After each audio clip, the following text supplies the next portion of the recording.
bisa pahami dan mengerti dan melaksanakan dalam setiap kehidupan kita. Sebelumnya mari kita angkat pujian.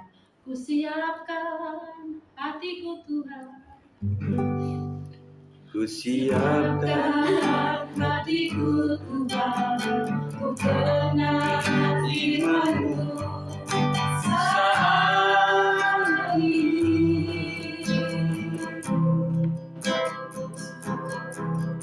Ku sujud menyembah-Mu Tuhan, masuk hadirat-Mu saat ini. dan urapan-Mu Tuhan bagi jemaat-Mu saat ini. Ku siapkan hatiku Tuhan, ku dengar firman-Mu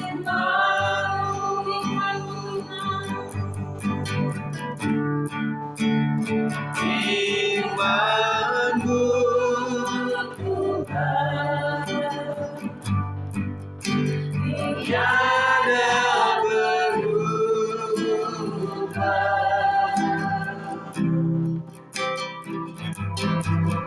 dahulu sekarang selamanya tiada berubah.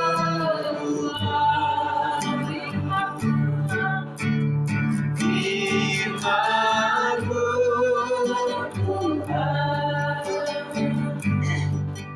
penolong hidupku. Siapkan hatiku Tuhan, ku kenal firman-Mu. Katakan dari awal.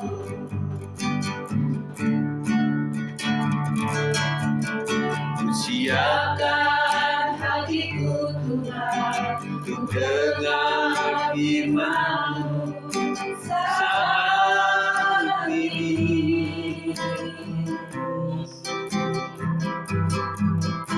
sujud menyembah-Mu Tuhan, masuk hadirat-Mu saat ini. Curahkan urapan-Mu Tuhan bagi jemaat-Mu Saat ini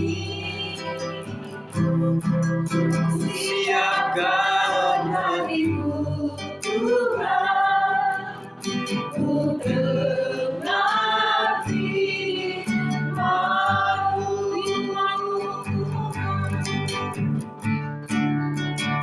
firman-Mu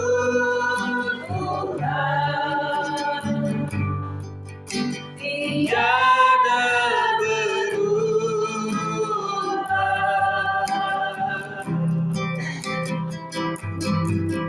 dahulu sekarang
siapkan hatiku Tuhan, untuk dengar firman-Mu.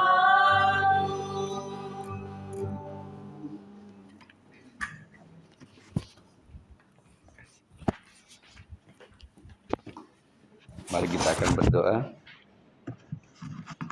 Terima kasih Tuhan, kami sungguh bersyukur Tuhan apapun keadaannya, tetapi kami bisa setia untuk datang di tempat ini, semua adalah anugerah Tuhan. Apapun yang kami rasa, apapun yang kami pikirkan Tuhan, biarlah kami boleh sejenak untuk melupakannya, supaya kami konsentrasi kepada firman Tuhan, supaya hidup kami lebih bisa bersyukur Tuhan, dan biarlah kami memiliki sikap hati yang rendah hati, seperti maunya Tuhan. Kami membutuhkan kekuatan Roh Kudus supaya bisa melakukannya semuanya itu Tuhan. Terima kasih. Ampuni segala dosa dan kesalahan kami, pikiran, perkataan, dan perbuatan kami Tuhan. Dan biarlah kami layak untuk menerima, dibangun oleh kebenaran firman Tuhan. Segala roh jahat yang akan mengganggu dalam bentuk apapun, kami usirkan di dalam nama Yesus Kristus. Kami siap untuk memulai mendengarkan firman Tuhan. Berkati hamba-Mu, berkati yang mendengarkannya semuanya, diberkati dalam kekuatan kuasa firman Tuhan. Terima kasih Tuhan, kami bersyukur dan kami siap untuk memulainya. Dalam nama Yesus kami berdoa. Yang percaya katakan amin. Puji Tuhan. Kita bersyukur ibu-ibu sekalian tetap berbahagia dan tetap semangat ibu-ibu sekalian ya. Meskipun habis hujan, tetapi kita bersyukur masanya lama-lama bisa kebaca sih. Hujannya cuma sebentar, kemudian hujan itu enggak sama, ya. Waktu saya kecil itu kan berpikirnya waktu Lampung hujan, kayaknya seluruh dunia hujan. Waktu kecil tapi waktu itu ya. Nah, kita akan belajar tentang hidup dalam kerendahan hati. Kita baca dalam Efesus 4 ayat 2. Nah, secara ringkasnya tadi saya sudah share pagi hari ya. Tetapi versi khotbahnya kita akan belajar sama-sama pada sore hari ini. Efesus 4 ayat 2, kita sama-sama membacanya. 1, 2, 3. Hendaklah kamu selalu rendah hati, lemah lembut dan sabar. Tunjukkanlah kasih-Mu dalam hal saling membantu. Puji Tuhan, ini adalah sikap hidup yang harus kita bangun terus di dalam komunitas Kristen kita. Ya. Jadi hendaklah kita itu rendah hati, kemudian lemah lembut dan juga sabar. Nah, setiap poinnya memang bisa kita bahas, saya bahas tetapi bukan hari ini ya. Tunjukkanlah kasih-Mu dalam hal saling membantu. Jadi kasih itu harus memang terlihat gitu loh. Tidak cuma teori dan tidak cuma kita katakan, tetapi betul-betul harus kita lakukan.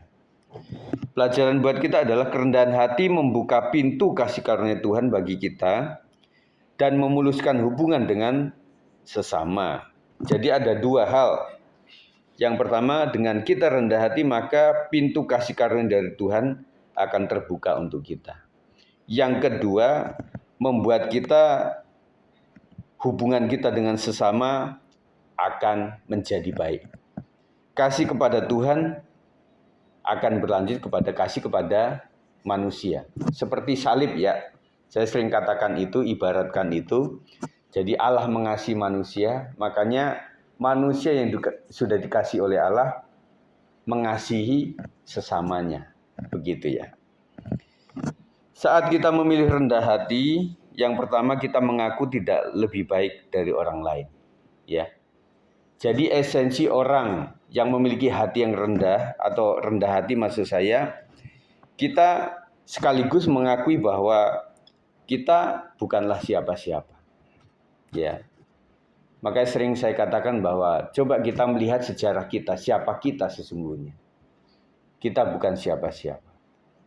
Dan kita bukanlah apa-apa. Kalau kita bisa sampai hari ini hanya karena anugerah Tuhan saja. Pernah saya katakan, saya tidak pernah bercita-cita di Depok. Seperti Bapak Saudara, Bapak, Ibu-ibu semuanya kan juga mungkin nggak mencita-citakan. Ya, tiba-tiba kok sampai di sini. Dan saya pikir Bu Dwi waktu itu juga nggak pernah berpikir sampai di Kamboja gitu. Siapa yang mikirin ke sana ya Bu ya?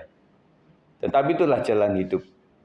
Tidak bisa kita tolak dan juga kadang-kadang ada hal yang memang kita nggak bisa pilih lagi.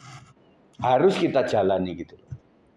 Nah makanya ini yang kadang-kadang ada beberapa orang juga yang sudah posisi hidupnya udah susah, udah di sini gitu. Nggak bisa ngapa-ngapain. Kemarin saya melihat tayangan dari satu stasiun TV itu yang menunjukkan ada orang itu yang banyak hidupnya itu kayak di Keramba itu, rumah apung itu. Rumah yang itu rumah di tengah laut. Jadi waktu ditanya sama hostnya itu dari TV itu, Bapak perjalanan sampai tempat itu berapa jam? Ya naik ojek perahu itu sampai 2 jam. Jadi dari pantai sampai 2 jam itu kira-kira siapa yang pernah ke Pulau Seribu itu berapa? Dari Ancol ke Pulau Seribu lamanya.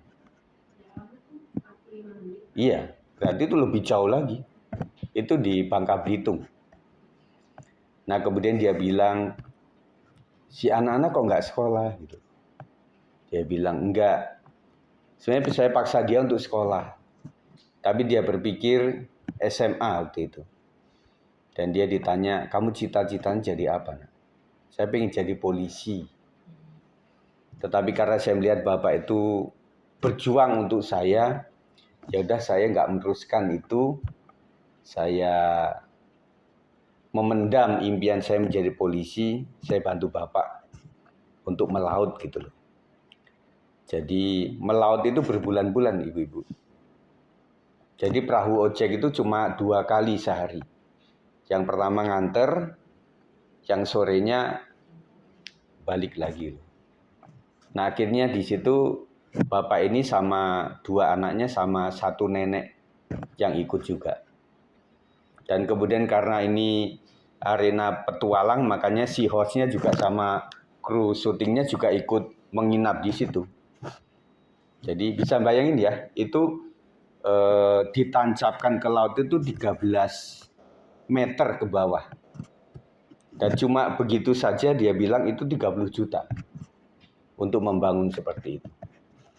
Kemudian cuma begitu sebenarnya ada rumahnya di situ. Nah akhirnya karena nggak cukup, maka kru stasiun TV ini tidur di luar. Tidur di luar dan itu sangat nggak nyaman lah begitu ya. Dan kemudian tengah malam jam 4 pagi, dini hari lah, itu hujan deras. Dan akhirnya tampias semua kan, ya namanya di laut ya. Dan angin laut itu nggak semua orang loh. Kadang membuat kita masuk angin.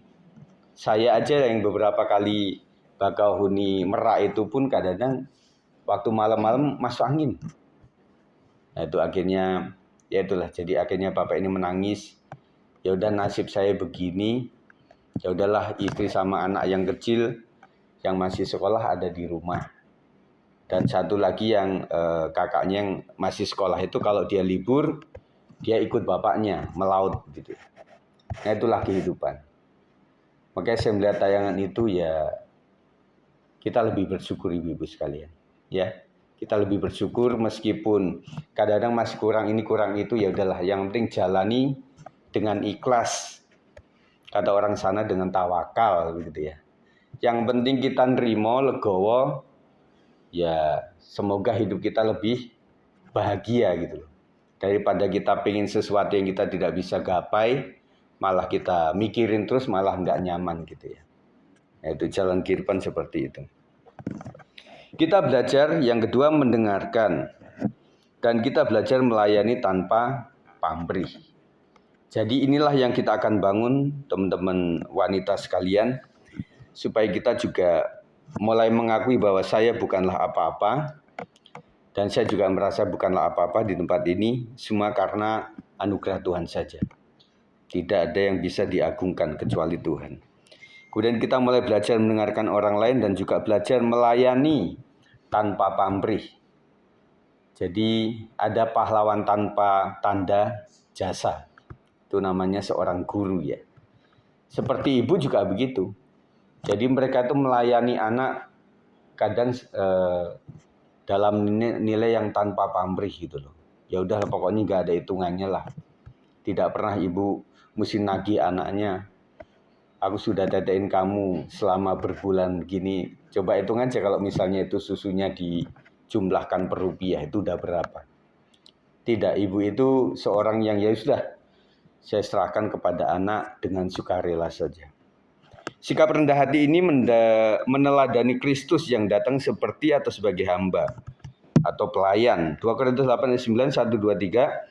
Karena kamu telah mengenal kasih karunia Tuhan kita Yesus Kristus bahwa Ia yang oleh karena kamu menjadi miskin sekalipun Ia kaya, supaya kamu menjadi kaya oleh karena kemiskinannya. Minggu kemarin sempat saya bahas ini ya. Jadi Tuhan itu maha kaya, Dia memiskinkan dirinya, bukan dimiskinkan oleh orang lain, tetapi sengaja mengosongkan dirinya untuk menjadi miskin, supaya kita termasuk yang dianggap miskin menjadi kaya oleh karena kemiskinan Tuhan. Dan itu luar biasa. Dan kemarin juga saya katakan bahwa ada orang-orang yang kalau guru ya, misalnya guru TK atau guru SD itu ya, sampai pada meninggalnya dia tetap guru TK, tetap guru SD. Tetapi dia meluluskan anak-anak yang menjadi orang-orang besar. Nah, ibu-ibu juga seperti itu. Ibu-ibu sampai meninggal mungkin tidak akan, ya istilah kata, mau kerja juga udah nggak usia lagi.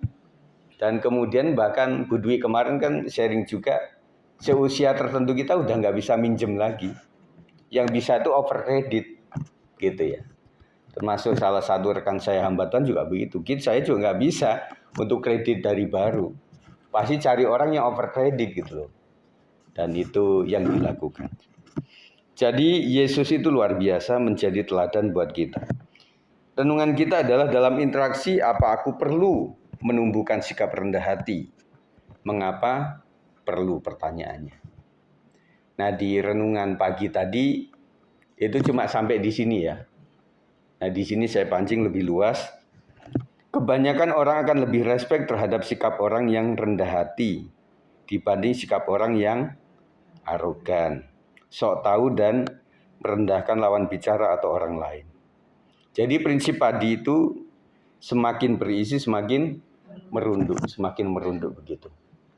Jadi saya percaya bahwa dalam persekutuan itu adalah kita suka dengan orang-orang yang memang rendah hati. Ya, rendah hati. Jadi artinya ya kelihatan meskipun dia orang kaya atau orang pinter, rendah hati itu ada. Tetapi ada orang yang kurang atau miskin yang sombong juga ada gitu loh. Tetapi kebanyakan orang lebih menyukai orang-orang yang diajak bicara ngomong itu gampang.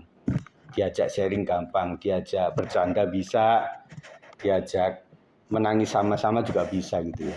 Nah, ada beberapa kebenaran firman Tuhan yang ada yang saya tuliskan di sini, saya tambahkan.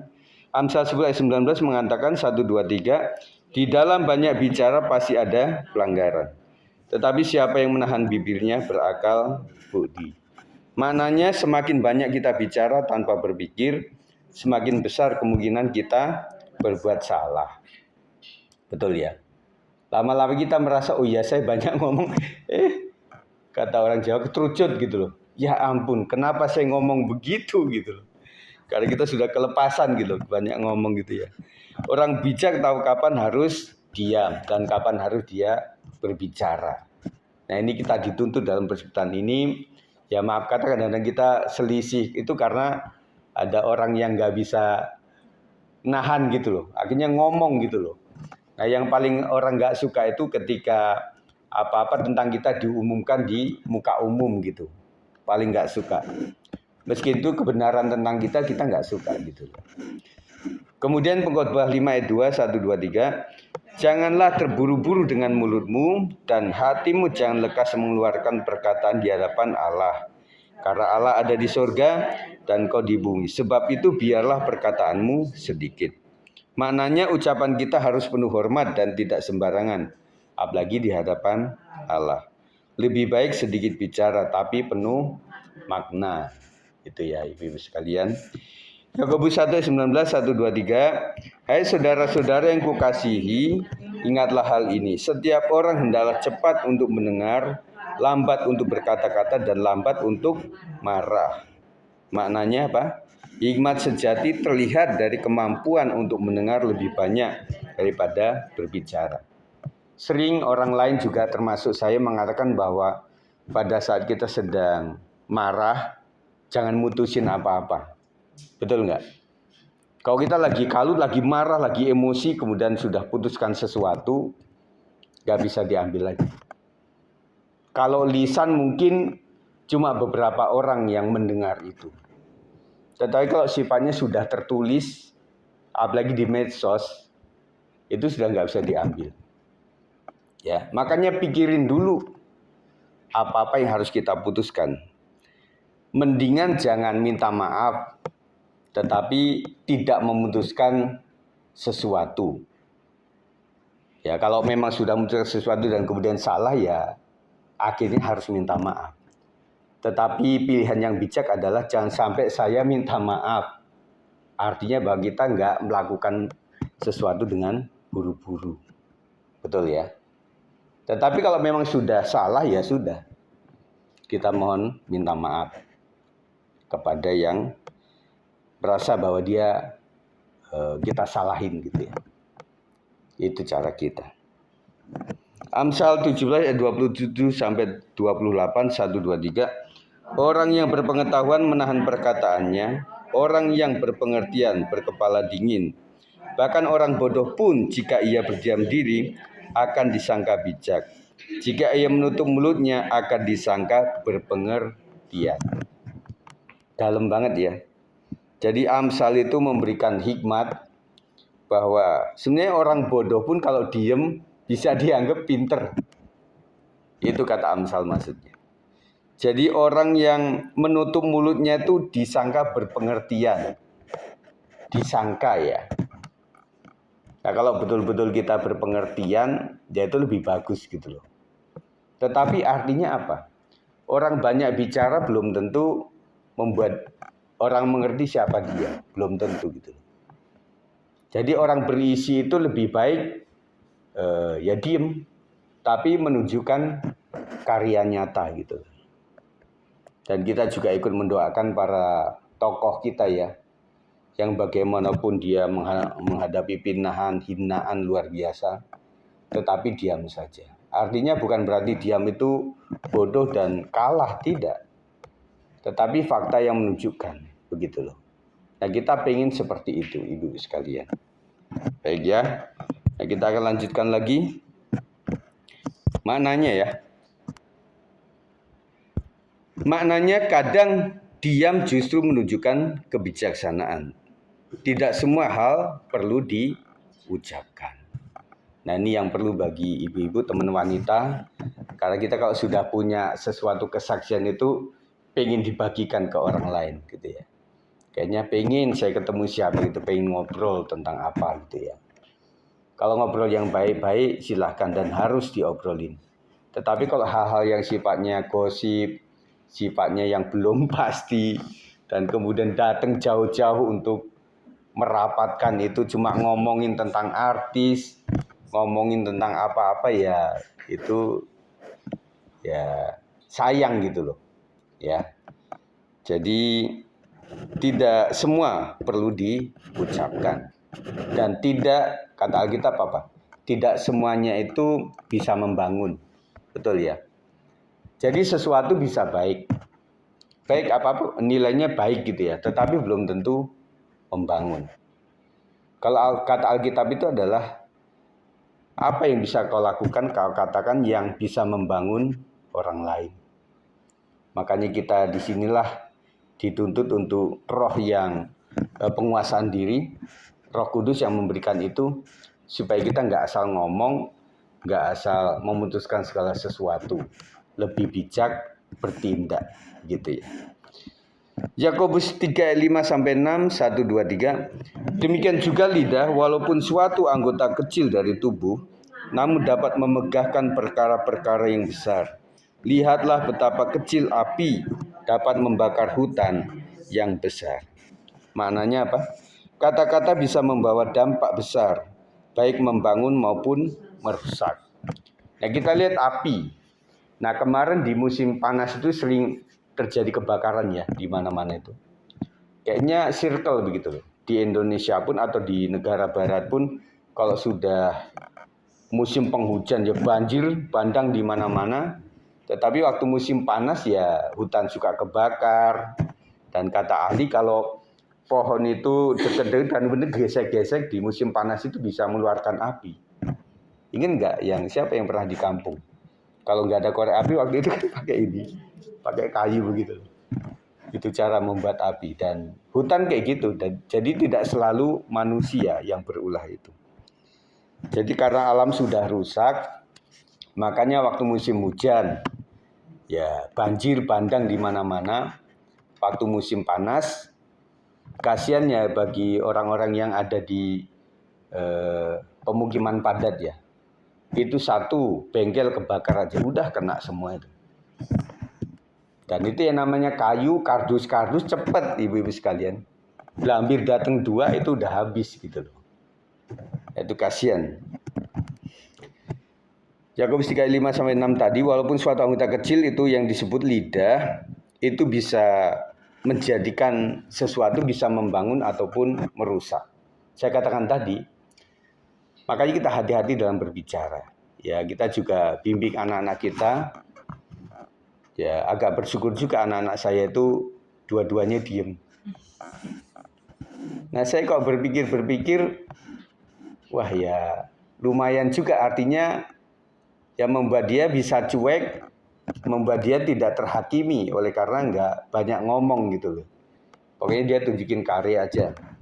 Jason ya diem, tapi ya di sekolah dia memainkan musik dan kemudian kakaknya juga begitu, dia diem, tiba-tiba ya ada di mana-mana begitu loh.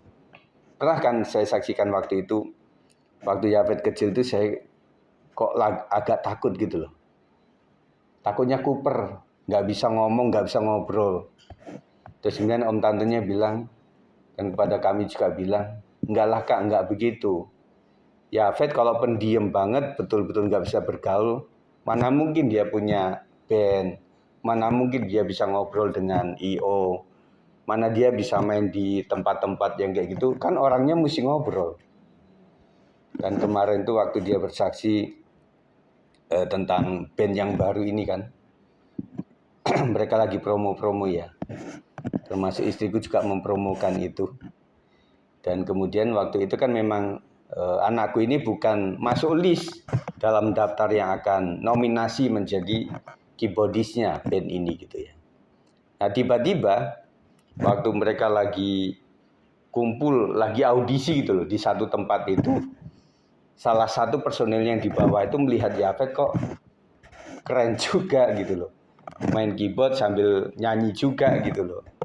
Akhirnya tertarik di situ ya. Nah itu cerita mereka. Dan kemudian pada saat diwawancara ya gimana, hostnya kan bilang dari radio itu kan, kalau di Bandung maupun Jakarta itu gimana, ketemu Yafet itu bagaimana gitu loh.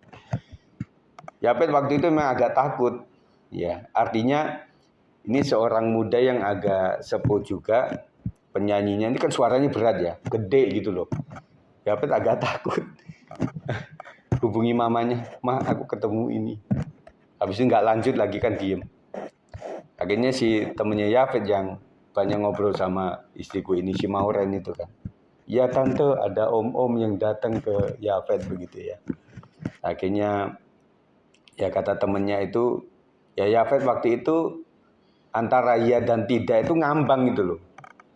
Ya mungkin saya tahu Yafet itu apakah ini benar atau enggak gitu ya. Dunia entertain kan kadang begitu ya. Katanya dikait mau jadi apa, akhirnya enggak gitu loh. Jadi dia agak takut itu sampai dikejar dia itu. Sampai ke Depok diparanin. Ya, waktu dia ada bengkelin malam di situ dia ternyata ketemu. Dan itu juga nggak ngomong sama kami gitu loh. Pokoknya mah ada di bengkel gitu loh. Kita mikir mana ada ya bengkel yang malam gitu. Kamu bengkel di mana? Itu di dekat itu yang Japanese food itu. Oh iya kami ingat. waktu kami makan malam memang ada bengkel yang buka di situ, sampai dikejar di situ. Nah, akhirnya ketemu, akhirnya yang 3 orang yang sudah masuk list itu tetap diwawancara, tetapi formal aja gitu loh. Akhirnya tetap pikirannya pokoknya kepada Yafet aja gitu loh. Nah, itu adalah anugerah Tuhan. Ya, makanya kan dari awal dia tuh kenapa minta musik gitu ya. Sejak SMP dia tuh, mah pokoknya saya mau pengen sekolah musik. SMA-nya memang ada musik, ada mah begitu. Jadi sampai akhirnya nggak kesampaian, akhirnya masuk SMA umum di PSKD gitu. Akhirnya milih jurusan juga gitu. Pokoknya kan ada jurusan akuntansi, ada jurusan perhotelan, ada jurusan apa gitu ya. Satu aja milih musik, udah nggak bisa kekeh aja di situ gitu. Nah, akhirnya saya pernah agak takut-takutin waktu itu, Fed, di IKJ atau isi itu pakai not balok loh, Fed. Kamu bisa nggak not balok gitu loh. Saya agak takut-takutin supaya nggak ke situ gitu loh. Ternyata lulus. Nah, artinya memang dia kerja keras dalam hal itu. Dan kemudian mungkin sejauh mata nggak melihat dia itu, kami nggak melihat dia, mungkin dia juga punya iman. Dan dia juga ada yang mendoakan gitu loh. Oma-opanya di sini maupun di Lampung juga mendoakan gitu loh. Nah, akhirnya jalan hidup dia di musik itu seperti itu. Akhirnya ya sampailah kepada tahap ini. Dan masih puji Tuhannya ya saudara sekalian, Yafet masih bisa main musik di sini gitu loh. Makanya termasuk Mauren juga yang ditakutkan itu di band baru ini nggak bisa melayani lagi gitu. Ya itu anugerah Tuhan lah ya. Nah, saya mensyukuri kebaikan Tuhan kepada anak-anak kami itu juga pastinya doa jemaat juga lah yang mengiringi anak-anak kami di masa depannya. Alkitab mengajarkan bahwa bicara berlebihan bisa membawa dosa. Orang bijak tahu kapan berbicara dan kapan diam. Lidah yang dijaga menunjukkan hati yang berhikmat. Jadi nanti ibu-ibu dibaca lagi ya, saya akan persingkat nanti. Bicara berlebihan bisa membawa dosa jikalau kebablasan gitu loh. Ya, kemudian orang bijak tahu kapan berbicara dan kapan diam. Ibu-ibu saya pikir juga tahulah kapan mesti ngomong sama anak atau tidak ngomong sama anak. Nah, bukan berarti si mama kok diem saja sih. Ditanyain diem saja gitu. Ma ada duit enggak? Diem aja. Nah, Mas enggak lagi mau semester lalu mesti bayar ini loh. Ditanya ada enggak? Diem. Nanti ada study tour loh, mau ke Jogja, mau ke Bali atau kemana gitu. Ada duit enggak? Udahlah, kamu yang belajar yang baik aja gitu ya. Beda sama waktu saya waktu SMA waktu itu ibu sekalian, karena di Lampung. Jadi saya kan mau study tour waktu itu. Nginapnya di Wisma Haji, Pondok Gede, SMA saya itu. Dan kemudian saya mau mendekati itu kok agak curiga gitu. Ini ada uang atau enggak gitu loh. Akhirnya menjelang itu ibu ya keselepan ya, pabrik itu loh, gabah itu loh. Dia ke situ terus kemudian kadang ke pasar gitu ya. Ternyata memang ngambil uang yang dari selepan itu, dari gabah yang disimpan di situ. Kemudian yang ada kadang cincin dijual, ada ayam ya dijual gitu loh. Itu cara orang kampung ya. Jadi cara ngopenin kami untuk berpendidikan seperti itu. Akhirnya sampai cuma ibu bilang ya cuma ongkosnya nggak ada ya nak, nggak ada duit untuk beli apa-apa begitu ya. Ya pengen juga karena waktu di Wisma Haji itu waktu sore-sore ya teman-teman pada belanja ini ya cuma ngeliatin aja gitu, nggak ada yang bisa dibelanjakan. Nah, jadi ibu-ibu saya pikir tahulah kapan waktunya ini untuk diomongin ke anak atau belum gitu ya. Nah, itu sangat bijak. Jadi bagaimana kendaraan hati membangun hubungan rohani yang sehat? Amsal 17 ayat 17 kita baca ibu-ibu. Seorang sahabat menaruh kasih setiap waktu dan menjadi seorang saudara dalam kesukaran. Pasti kita semuanya tahu ya, sahabat atau teman yang sejati itu dalam segala keadaan. Banyak orang lah, kalau kita masih punya duit itu memang orang dekat sama kita. Kadang-kadang waktu kita sudah nggak punya duit, kadang-kadang orang menjauh dari kita. Nah, saya berharap dan mendoakan terus jemaat tidak begitu, Ibu. Justru orang yang paling menderita itu yang kita harus openi, kita pelihara. Karena mereka membutuhkan, ya. Dan kadang-kadang ada beberapa yang bersaksi itu kadang-kadang jemaat itu yang bukan satu darah, yang bukan satu marga, yang bukan satu kampung kok malah lebih dekat dibanding saudara sendiri. Dan itu artinya bahwa kasih Kristus yang mengikat kita. Amin.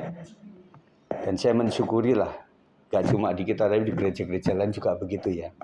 Kita melihat ketika ada yang meninggal, kemudian mereka datang, ada di beberapa gereja yang besar itu, mereka punya tim paduan suara gitu ya, yang menghibur gitu loh. Dan kebanyakan orang-orang yang sudah sepuh, yang udah tua, yang artinya mereka berpikir sebelum saya nanti dihibur seperti kayak saudara yang sudah dipanggil Tuhan ini, saya akan menghibur keluarganya. Ya, jadi kemarin juga ketemu lagi sama Ibu Natalia di panti itu ya, dan kemudian dia juga luar biasa. Artinya tidak semua anak-anak muda bisa terjun langsung untuk menangani para nenek-nenek, kakek-kakek itu ya.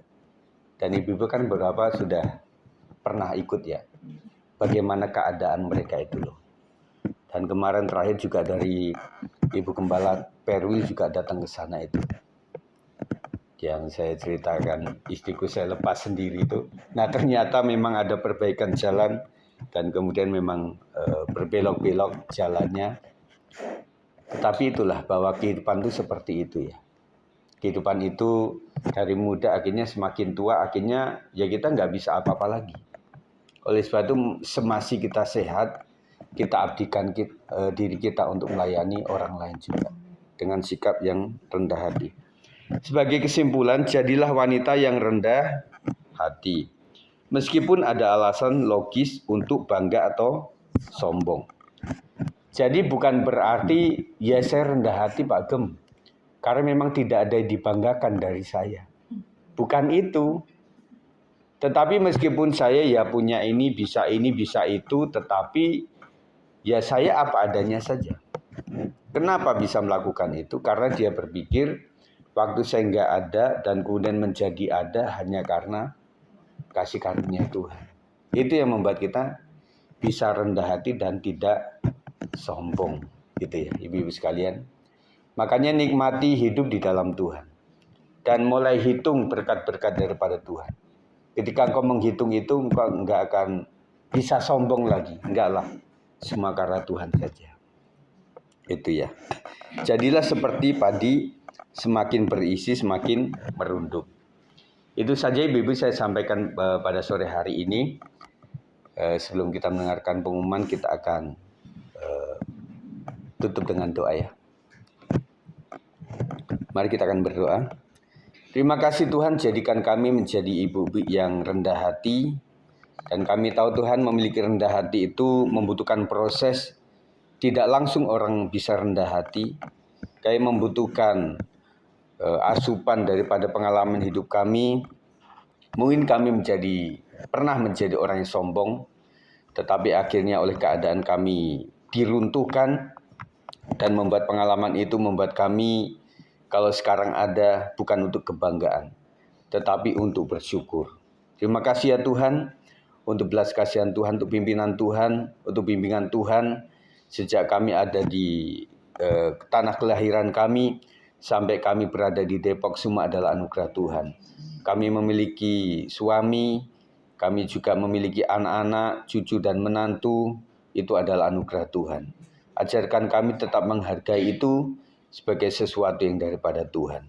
Berkati ibu-ibu yang sudah setia, mereka semakin setia karena mereka tahu bahwa Tuhan sudah baik dan mereka melayani bukan karena supaya Tuhan baik, tetapi mereka melayani oleh karena Tuhan sudah baik. Terima kasih ya Tuhan, berkati kami. Kalau sebentar lagi kami akan merayakan Natal, menikmati anugerah Tuhan di hari Natal. Kiranya Tuhan berkati, baik itu Natal sekolah minggu, Natal youth gabungan, Natal wanita, Natal umum, kami serahkan semuanya ke dalam tangan Tuhan. Panitia Natal, kami serahkan ke dalam tangan Tuhan. Tuhan berkati semuanya. Terima kasih Tuhan, kami bersyukur pada sore hari ini. Dan kami terima firman Tuhan dengan ucapan syukur. Terima kasih Tuhan, haleluya, amin.